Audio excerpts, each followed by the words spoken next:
Imagine um vale estreito, cortado por um riacho tranquilo chamado Yatai.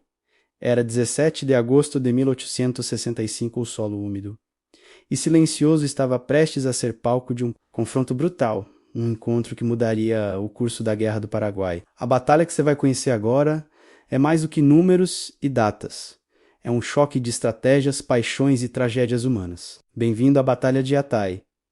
Após declarar guerra ao Brasil em dezembro de 1864 e invadir o Mato Grosso, o ditador paraguaio Francisco Solano Lopes estava confiante. Ele acreditava que a vitória seria rápida e decisiva. Sua estratégia era audaciosa. No ano seguinte, em 1865, suas tropas iniciaram uma ofensiva em duas frentes. Uma coluna desceu pela margem do rio Paraná, enquanto outra, menor, avançava pela margem do rio Uruguai. O objetivo dessa segunda coluna era atravessar a Argentina, invadir o Rio Grande do Sul e o Uruguai para apoiar seu aliado, o presidente uruguaio Atanásio Aguirre. Era um plano arriscado, que ignorava a soberania argentina, mas Lopes não contava com uma reação tão rápida e organizada. A invasão paraguaia provocou a formação da Tríplice Aliança, uma união militar poderosa entre Brasil, Argentina e, ironicamente, o Uruguai. O Uruguai, agora governado por Venancio Flores,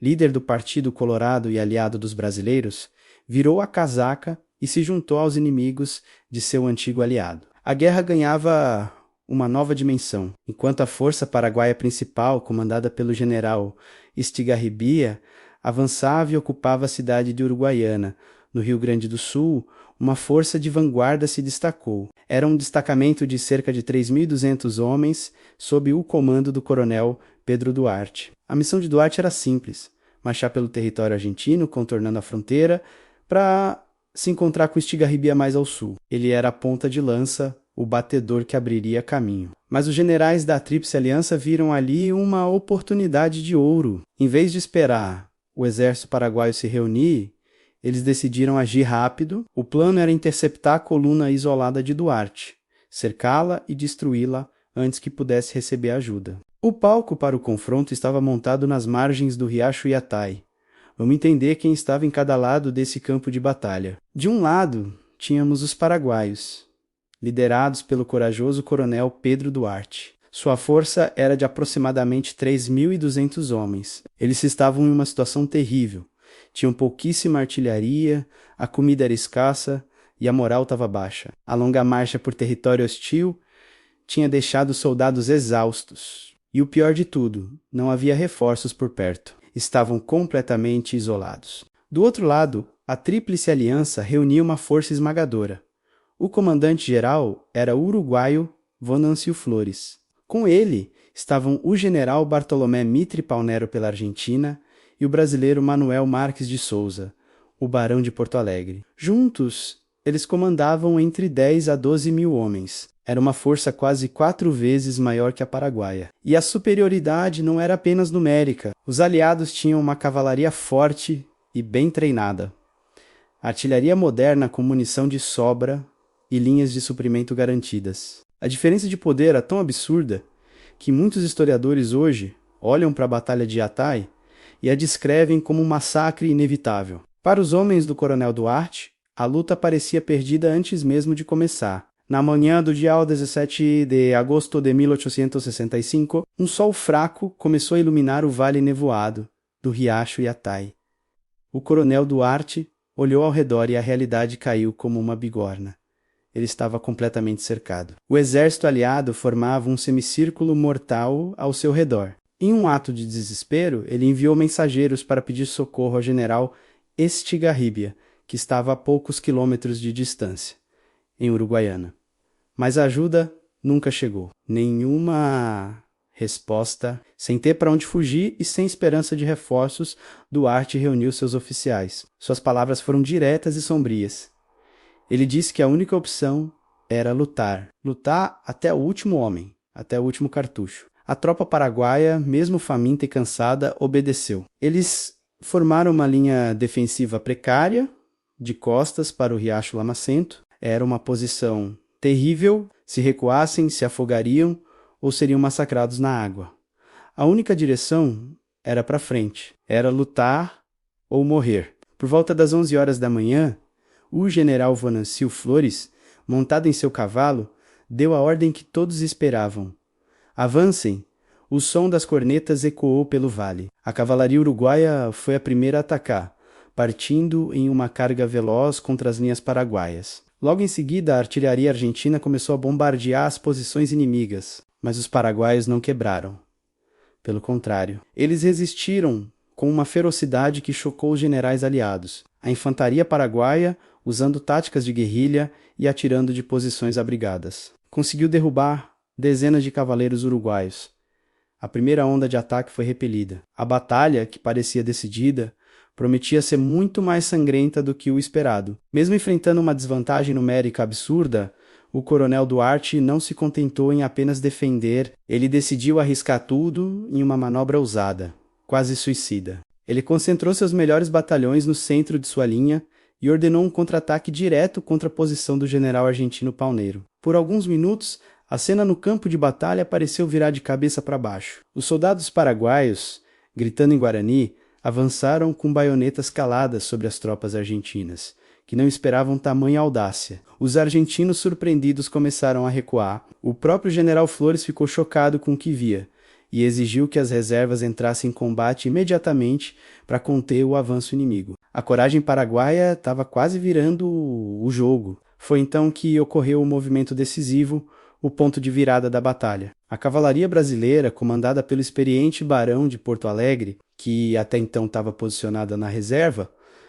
entrou em ação. Eles não atacaram pelo centro, mas executaram uma carga lateral devastadora, atingindo em cheio o flanco direito do exército paraguaio. Foi como uma onda de aço varrendo tudo pela frente. A linha paraguaia, que já estava esticada ao máximo, simplesmente se desintegrou sob o impacto da cavalaria gaúcha. O coronel Duarte, tentando organizar a defesa, foi atingido por um tiro no braço, mas se recusou a desmontar. Ele continuou a cavalo gritando ordens, tentando reagrupar seus homens, mas era tarde demais. Exaustos, com a munição no fim e agora atacados por todos os lados, os soldados paraguaios entraram em pânico. A retirada ordenada se transformou numa fuga desesperada em direção ao riacho Yatai.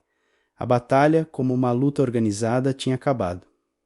O que se seguiu foi um verdadeiro massacre. O que aconteceu em seguida transformou o Vale do Yatai num verdadeiro pesadelo. Os soldados paraguaios, tentando atravessar o riacho para escapar, foram caçados pela cavalaria aliada. Muitos morreram na lama, outros se afogaram no rio, e os que ficaram para lutar foram cercados e mortos. Os números finais são terríveis. Dos 3.200 homens de Duarte, cerca de 1.700 foram mortos em combate. Um número assustador, mais da metade de sua força. Outros 1.300, incluindo muitos feridos, foram capturados. Do lado aliado, as baixas foram muito menores, em torno de 300 homens, entre mortos e feridos. O coronel Pedro Duarte, ferido e desacreditado, mas ainda vivo, foi feito prisioneiro pelas tropas de Venancio Flores. E o que aconteceu com seu comandante, o general Estigarribia, que deveria tê-lo ajudado? Ele ouviu os canhões da batalha de longe, mas decidiu não arriscar seu exército para salvar Duarte. Foi uma decisão controversa que selou seu destino. Poucas semanas depois, cercado em Uruguaiana por um exército ainda maior da Tríplice Aliança, Estigarribia se rendeu sem disparar um único tiro. Yatai não foi apenas uma derrota militar para o Paraguai. Foi um golpe moral gigantesco. A nação percebeu que seus soldados podiam ser valentes, mas que a guerra seria muito mais longa e dolorosa do que Solano Lopes havia prometido. A Batalha de Yatai é cheia de detalhes fascinantes. Apesar de seu desfecho sangrento, a luta durou cerca de 5 horas de combate intenso, mostrando a incrível resistência paraguaia. Para muitos dos soldados uruguaios que lutaram sob o comando de Flores, esta foi a primeira vez que participaram de uma guerra internacional. Um verdadeiro batismo de fogo. A figura de Pedro Duarte, mesmo derrotado, se transformou em um símbolo de coragem e heroísmo no Paraguai. Enfrentar uma força 4 vezes maior, isolado e sem esperança. E ainda assim, lutar até o último cartucho o tornou uma lenda. Curiosamente, alguns historiadores argentinos chamam Yatai de a Batalha dos Cavalheiros. Isso porque, após a rendição, o general Venancio Flores proibiu expressamente a execução de prisioneiros, uma prática que infelizmente se tornaria comum mais tarde na guerra. Ele ordenou que os feridos fossem tratados, um gesto de humanidade raro, em meio à brutalidade do conflito. Mas a imagem mais marcante foi deixada por relatos de soldados que disseram que as águas do riacho Yatai ficaram vermelhas de sangue por dias após o combate. A Batalha de Yatai pode não ser tão famosa quanto outras batalhas da Guerra do Paraguai, como Curupayty ou Humaitá, mas ela marcou profundamente o início do conflito. Foi em Yatai que a Tríplice Aliança mostrou pela primeira vez a força de sua união e sua esmagadora superioridade em homens e recursos. Foi ali, nas margens daquele riacho, que o Paraguai teve a primeira amostra do que estava por vir. A derrota de Duarte e a rendição de Estigarribia em Uruguaiana eliminaram completamente a frente de avanço paraguaia pelo rio Uruguai. A partir daquele momento, a guerra seria travada quase que exclusivamente em território paraguaio. Foi o fim do sonho de uma vitória rápida de Solano Lopes e o começo de uma guerra de atrito longa, dura e extremamente dolorosa para seu povo. Yatai foi o primeiro grande passo no caminho que levaria à destruição do Paraguai. Se você gosta de vídeos históricos narrados assim, com foco nos detalhes e nas histórias humanas por trás das batalhas, não se esqueça de deixar o seu like e se inscrever no canal. Continue acompanhando nossa série sobre a Guerra do Paraguai para descobrir mais sobre este conflito que mudou a história da América do Sul. Obrigado por assistir e até a próxima.